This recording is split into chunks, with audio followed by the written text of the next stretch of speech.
Bonjour les spotters et bienvenue dans notre rendez-vous, dans notre live hebdomadaire pour parler du numérique et aujourd'hui on va parler du cloud computing. Alors on dit en général cloud tout court, hein, donc j'utiliserai ce diminutif, le cloud qui veut dire donc les nuages et qui est vraiment une révolution sans bruit. Alors, une révolution sans bruit dans le monde numérique parce que tout simplement c'est un changement radical mais qui finalement se fait un petit peu dans la douceur et qui change tout dans la vie de tous les jours, donc je vais un peu essayer de décrypter tout ça. Alors, déjà, c'est quoi le cloud?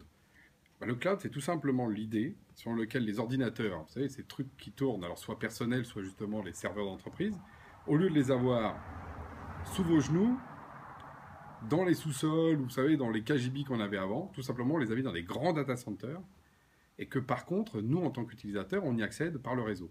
Donc clairement, la révolution du cloud, c'est d'abord la révolution d'Internet. C'est parce qu'on a eu des réseaux qui ont permis de connecter nos devices. Alors ça va depuis les smartphones, les mobiles, les tours, enfin tous les systèmes qui peuvent se connecter à ces grands data centers. Alors data center, ça veut dire que dedans, vous allez tout retrouver dans ce qu'il y a dans un ordinateur classique, hein, je rappelle, hein, un processeur pour calculer, de la mémoire pour avoir un peu de, justement pour se rappeler un peu de choses, et du stockage pour mettre des fichiers, des documents et des choses qui vont rester. Et tout ça va devenir loin à travers Internet.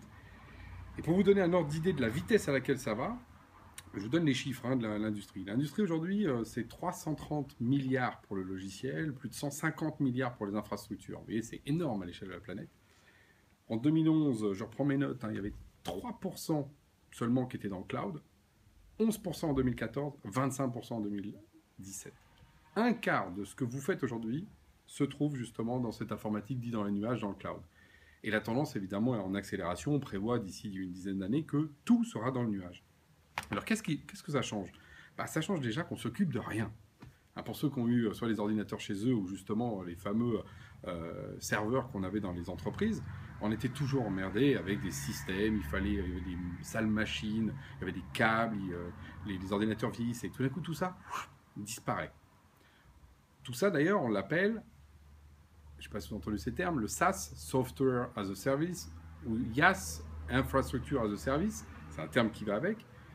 Ça veut dire quoi? Ça veut dire que c'est plus quelque chose que vous achetez, c'est quelque chose maintenant que vous louez. Donc vous n'avez plus besoin de vous en occuper. C'est pas quelque chose dont vous avez le problème de propriété avec tout ce que ça comporte. Quand ça tombe en panne, c'est la personne qui gère le cloud qui s'en occupe. C'est pas vous qui allez changer les pièces. Vous vous posez plus la question d'où vient l'électricité. Et donc, ce qui a vraiment changé, c'est que du coup, pour l'utilisateur, c'est beaucoup plus simple. Pour l'acheteur, ça se fait de manière déjà plus économique, parce que, il y a un effet industriel.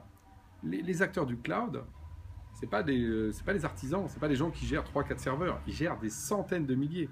J'y reviendrai tout à l'heure, comme les gens comme Amazon ou OVH, par exemple, qui sont les grands dominants sur le secteur. La deuxième chose, c'est que c'est très élastique.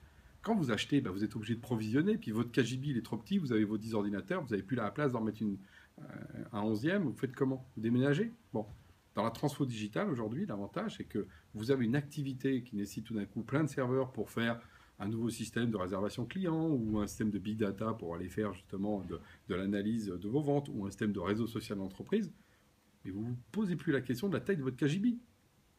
Directement, vous allez aller chez votre fournisseur d'accès logiciel et il va vous fournir de la capacité. Donc en abonnement et de manière très directe. Donc ça simplifie, ça industrialise et d'ailleurs même sous un volet par exemple, écologique, il faut voir que quand vous avez des ordinateurs chez vous, ils chauffent. Dans les data centers des opérateurs du cloud, par exemple, ils arrivent quasiment à ne plus avoir de perte de chaleur parce qu'ils récupèrent tout ça, ils le mettent dans le climatiseur, ils récupèrent l'énergie, ils refont de l'électricité. Vous voyez, c'est tout un écosystème parce que ce sont des industriels. Et donc, qui dit industriel, comme pour nous dans le monde logiciel, ils sont aussi plus fiables, plus résistants. Alors, par contre, ils deviennent plus gros. Voilà, ça, c'est un peu l'autre point. Je vous ai cité Amazon, qui au départ, ce n'était pas son métier, mais est devenu vraiment dominant. On va retrouver évidemment les gros Américains, les Microsoft, les Google. Et puis, il y a un Français qui s'appelle OVH qui est très très bon sur ce domaine. D'ailleurs, nous, Genspot, c'est celui qu'on a choisi. C'est celui avec lequel on travaille. Et c'est incroyable. C'est un opérateur qui est devenu mondial. Aujourd'hui, il y a plusieurs centaines de milliers de serveurs dans le monde et qui permettent de faire tourner. Vous savez, tous les petits sites web e-commerce qu'on voit aujourd'hui, 9 fois sur 10, ils tournent chez OVH, qui est un opérateur vraiment incroyable. Et alors, c'est d'autant plus important, et là j'arrive sur le volet qui peut être un peu celui qui fâche, c'est qu'à partir du moment où c'est plus chez vous, elles sont où ces données? Elles sont justement chez l'opérateur. Donc c'est important de savoir chez qui c'est. Et par exemple, les Américains ont eu le bon goût de nous signer un truc qui s'appelle le Privacy Shield, qui fait qu'en gros, les données, quand vous les mettez sur les serveurs américains, ils n'ont pas besoin de rentrer dans la loi ni française ni européenne. Ils font ce qu'ils veulent de nos données. Et ça, c'est quand même un problème pour les entreprises. Donc, premier point, c'est que les données n'étant plus chez vous, il faut que l'opérateur vous garantisse ça, en particulier vous, entreprise. Et là, pour le coup, il faut faire attention et pas les mettre n'importe où, ces données. C'est pour ça que nous, on a choisi OVH très clairement pour ne pas avoir de problème par rapport à ça. Deuxième sujet, c'est que du coup, ces données, elles ne sont pas chez vous. Ok, mais pire que ça, c'est si un jour vous voulez partir. Si vous voulez partir, il faut penser à ce qu'on appelle la réversibilité. Donc, votre opérateur, il doit vous garantir que si un jour vous n'êtes plus content de lui, par exemple un éditeur logiciel, c'est qu'en fait, vous allez pouvoir repartir avec vos données. Or, si vous regardez dans les contrats, dans les petites lignes, tous les éditeurs ne font pas ça. Nous, je sais que par exemple, nous, on a une clause de réversibilité complète. Je peux vous assurer qu'il y en a certains, ils ne redonnent même pas leurs données. Ou alors, il faut payer en plus. Ou il faut trouver un système pour le faire, il faut développer. Enfin, vous n'êtes pas maître du coup de la sortie. Or, vu que vous avez donné, évidemment, vous avez confié vos données, c'est quand même le moins de pouvoir les récupérer. Donc ça, c'est l'action de la réversibilité. Donc, vous voyez, privacy, réversibilité, c'est deux choses qu'il faut vraiment mettre au cœur de ces décisions quand on va sur le cloud. Alors ça, c'est pour les entreprises, mais si je reviens sur les utilisateurs, que ce soit en entreprise ou chez soi, c'est quoi le grand changement et qui fait que finalement, on vit beaucoup mieux avec ça? La semaine dernière, par exemple, j'ai fait une petite session live justement sur le télétravail. Le télétravail, sans le cloud, il ne serait pas possible, ou en tout cas pas aussi facilement. Parce que ce que redonne le cloud, c'est que de n'importe où sur la planète, vous pouvez accéder finalement à votre système d'information, à votre logiciel.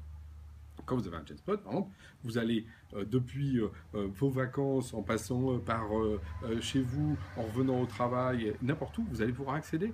Et donc ça donne une capacité, une égalité d'accès au système sans précédent. Donc le cloud, c'est moins cher, plus sécurisant, de la liberté, et oui, sans bruit. Parce que finalement, les fameux problèmes des serveurs, ils ne sont plus chez vous. C'est un opérateur qui les gère pour vous. Donc c'est pour ça que c'est une révolution silencieuse. Parce que finalement, elle a apporté du service pour tous, et en même temps, elle n'a pas posé de dégâts industriels ou de pertes de je ne sais quel élément de données. Donc c'est une révolution silencieuse pour le bien de tous. Je vous invite en tout cas à regarder un peu ce qu'il en est derrière, parce que derrière tout ça, il y a vos données, il y a votre intelligence, donc il faut quand même être vigilant. Faites attention, vous mettez vos données en cloud, ce sera ma seule consigne du jour de cette magnifique révolution, silencieuse pour une fois, sans mort ni souffrance. Voilà, le bonheur, profitez-en, bonne journée.